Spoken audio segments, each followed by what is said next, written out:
The wife guy is now the cheater guy.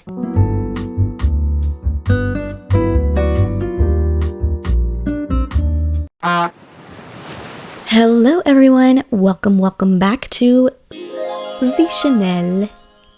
So y'all know I love a little bit of nedfulmer drama. I thought about not talking about him because I feel like I've come for him one too many times. But you know what? What's one more? So here we are once again talking about my favorite wife guy turned cheater, a germ of the internet, awaiting examination by Yale medical researchers, referred to by scientists by his Latin name, Nedwardicus fulmericus, commonly known as nedfulmer. And if Ariel had been Latina, Ariel, if you will, she would have referred to him by his government name, Nedwardo Fulmerto, when she caught his sorry ass cheating.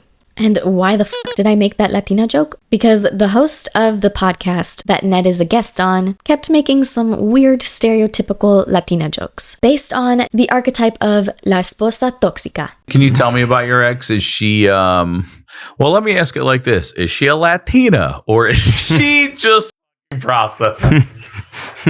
You know what I'm saying? Are you having anything thrown at you? Are you in danger of being stabbed? You know what I'm saying? What?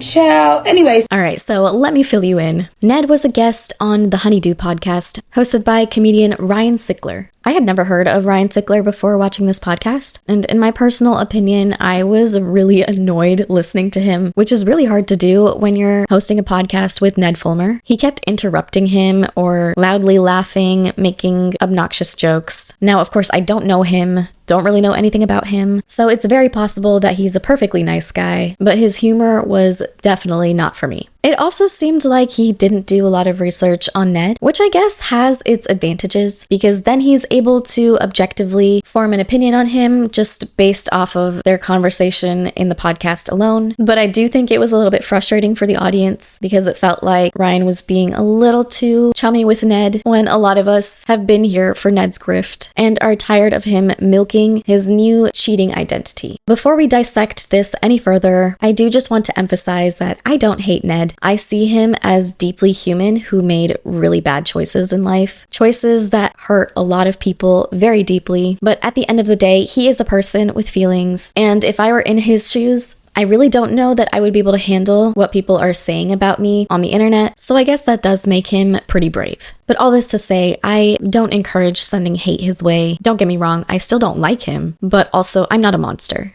Okay, so with that disclaimer out of the way, let me put my Petty Betty cap back on. So at the beginning of the podcast, already the vibes are kind of weird to me. And Ned goes on and on about how he was typecasted to be the wife guy, which is so infuriating that he keeps saying this as if he wasn't the one who put himself in that situation in the first place. I mean, he's the one who kept referring to Ariel as my wife, my wife, my wife. Miss me with that pity party. I think the only reason that he's stuck to the wife guy persona for so long is because there's nothing else that's interesting about him. The other tryguys, like Eugene, Keith, and Zach, had all grown and changed over the time that they were on the internet, but Ned never really formed his own identity. There was nothing that was really interesting about him. It always just felt like he was putting on a performance, coming off as pretty disingenuous. And I think that's also why he didn't have a successful recovery after this scandal, because there's no real draw to him otherwise. And forgive me for saying this, but he kind of reminds me of oatmeal, bland, a little bit boring, not something that you would just eat plain without some maple syrup and fresh fruits to spruce it up a bit. Kind of like when Mr. Krabs sold the Krusty Krab to a corporation that started mass producing Krabby Patties Temu style, resulting in a final product of yassified sludge. About midway through this episode is when Ned and Ryan start talking about Ned's affair. And this is where we learn a little bit more detail about what was going on at that time. Ned shared that he and Alex had started their affair, and Alex was engaged, and of course Ned was married. And towards the beginning of their affair, Alex's fiance Will actually found out. Her fiance actually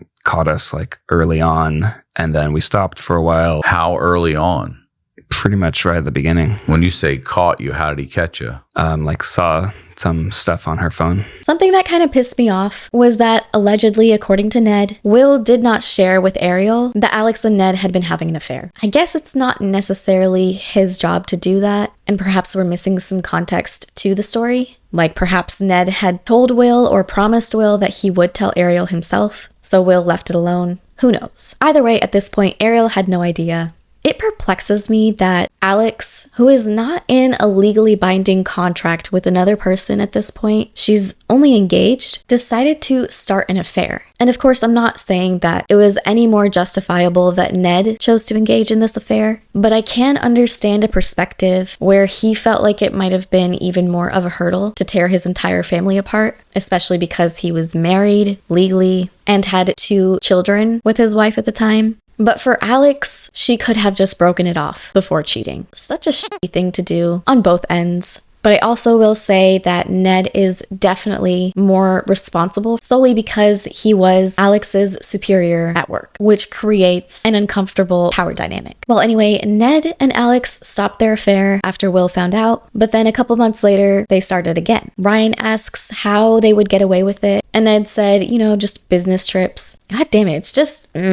It's even more disgusting to hear confirmation of how all of this went down from his own mouth, because what the fuck were you thinking, man? And at this time, Ned's children were only 1 and 4 years old. Ned also says that during this time, he was delusional and was justifying this affair based on a conversation that he and Ariel had about boundaries, convincing himself that this fell into those boundaries. I was under a delusion that it wasn't as big of a deal as it was. Why? What made you think that? Well, there were ways that we had talked about certain boundaries and things that would be okay versus not. And, this was not, but it was close. And I was, delusionally thinking oh, well, since we've talked about these other things, that this is probably fine. And there's a lot of different ways that when you're cheating, or when I was cheating specifically, that I lied to myself to make it seem more okay in my mind. I don't know if I fully believe him here, though. I think maybe this is just something he's adding retroactively, because there's no way that he thought it was okay. Even at that time, he was willfully sneaking around behind Ariel's back, lying to her and betraying her with this double life. Ryan asks Ned if he would have eventually told Ariel, and Ned responds that he was on the verge of telling Ariel multiple times.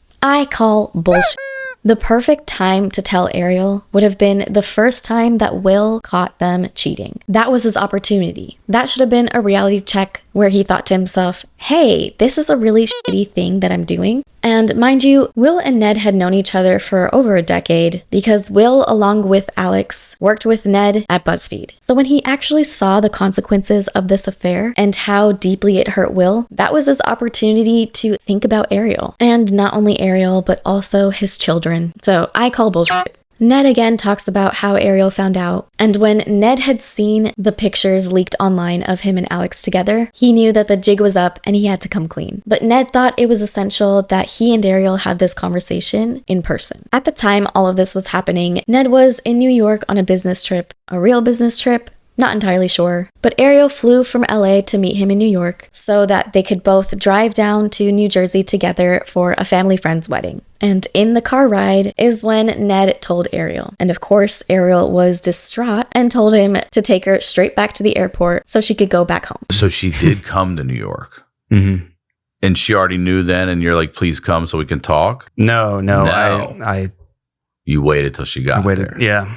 So this asshole made his wife, the mother of his children, who he's actively cheating on, fly all the way across the country just so that he could tell her in person that he was cheating on her. Ariel is better than me. I don't know how the f*** she didn't just punch him in the face, but she told him to turn the car around and take her back to the airport because she wasn't going to come to this wedding anymore. She flew back to LA. Ned attended the wedding in New Jersey. And you know what? I kind of love that he had to go to a wedding right after he witnessed how devastated his wife was after he told her about his affair. Because I bet it was torturous to watch two people make the same promises and vows he did to Ariel that he just violently diarrheaed all over. And I really do hope it was agonizing. Ned was delusional enough to think that he and Ariel could work it out and didn't even consider that he would lose his job. Ariel asked how they could make this work, especially if Alex and him work together, and he said that he could arrange to work from home, which doesn't make sense to me because a lot of his job was to be in front of a camera on a production that Alex was a producer on. He also says that Will threatened him. Is he coming after you again? Because he already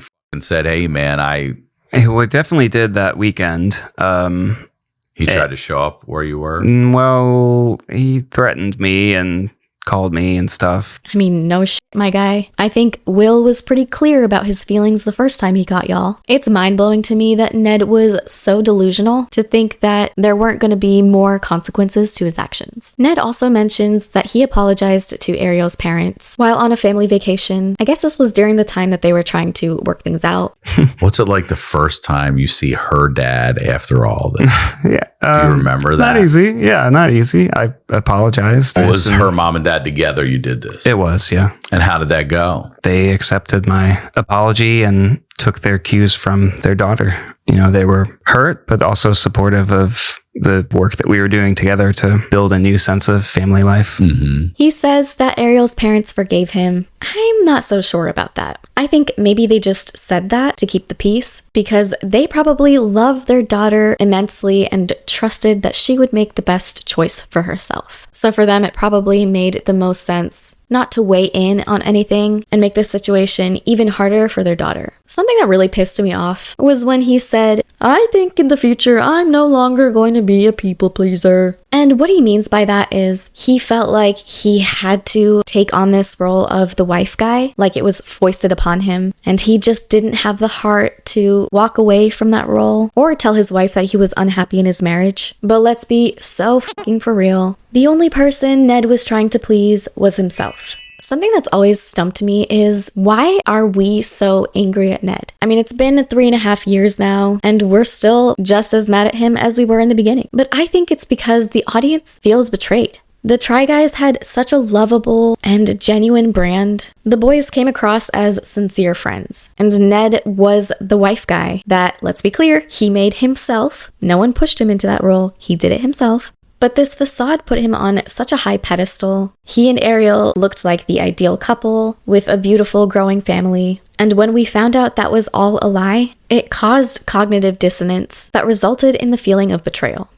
Like I said at the beginning, in some ways I do feel empathy for Ned because it can be really hard to have an identity complex and not really understand yourself, but also it was his responsibility to recognize that within himself so that he didn't go and hurt people. It's not his choice for other people to move on, and I'm not necessarily talking about his audience. I think that's a little too parasocial. But for Ariel and even his kids someday, because they will have to carry that wound that he caused indefinitely. I am glad, though, that it does sound like Ned and Ariel have a great co-parenting relationship. I think that's wonderful for the kids because as messy as this was, it says a lot about specifically Ariel's character, that she is putting her kids first, putting her hurt feelings aside, and making an effort to have a healthy relationship with her children's father so they can have a stable and happy life and have their own independently formed relationships with their father. I really wonder how long Ned is going to milk this for views. He seemed to slow down on his other projects because he hasn't been posting in a while. Again, I don't think that Ned should continue putting himself in the spotlight. The internet will never forget what he did. His comment section is always filled with hate comments, whether deserved or not. Some people do take it a little too far, and for his own mental sake and well-being, maybe he should just now step aside. I know he says that he loves content creation, and if this is a field that he wants to continue being in, maybe he's more suited to be in the background as a part of the production team or operations. What did y'all think about this? Let me know in the comments down below. If you liked this video, don't forget to subscribe to see more content like this. Make sure to hit the like button. Thank you so much for watching, and hopefully I'll see y'all in the next one.